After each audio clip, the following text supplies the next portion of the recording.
What's going on, everybody? Welcome to Mixed Martial Arts. This is your go-to channel for all your MMA and comic book related videos. Today we'll be recapping UFC Vegas 25, which just took place last night. The main card opened up with a bantamweight bout between number 13 Cody Stamann and number 12 Merab Dvalishvili took place. Whenever a takedown occurred, the fight quickly got back up to the feet. It was a frenetic pace. The third fight of the main card was a light heavyweight bout between the always intense Cutelaba and Dustin Jacoby. Cutelaba was coming off of 2 losses to Magomed Ankalaev, and this is his bounce back fight. Cutelaba looked phenomenal in round 1 as he took Jacoby down at will and landed some hard elbows and punches on the ground. But Jacoby began to pick up the pace in rounds 2 and 3.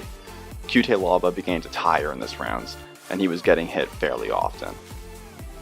Jacoby had great striking in these rounds, and he started to really pick up the pace and looked great. Cutelaba just continued to tire as the fight wore on, and it was ruled a split draw in the end.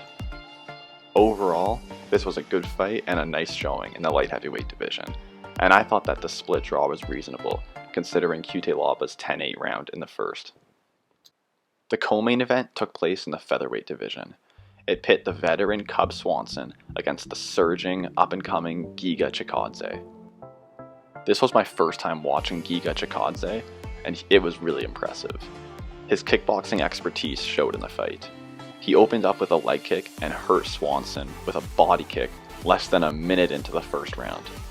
After a few punches to the head, the ref stepped in, and the fight was done. It was a strong showing for Chikadze, and I think a matchup between him and Yair Rodriguez would be incredible.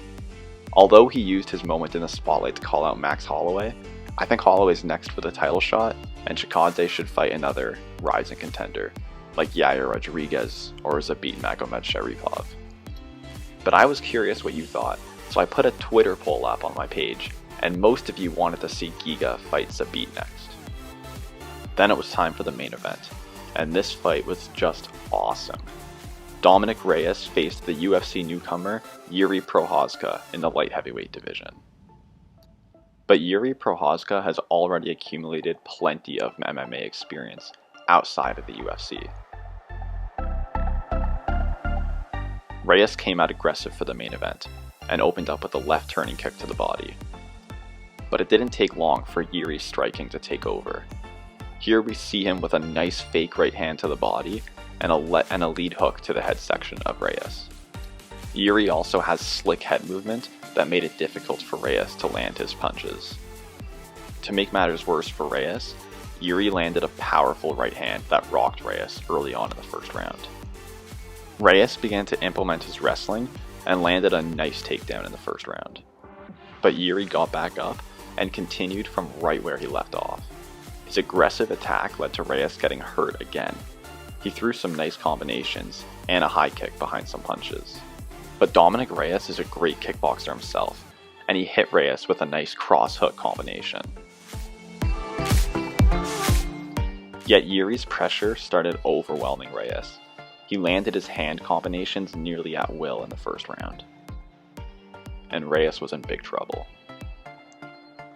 Reyes came out aggressive in round 2, but Jiri's head movement was just still too good.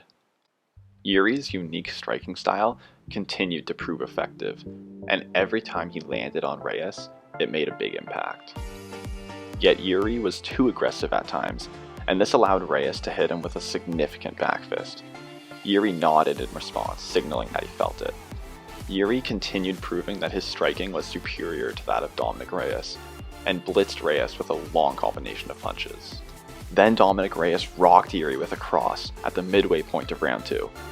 Jiri was hurt and desperate for a takedown, so Reyes sunk in a guillotine choke, and he held him here for a little while.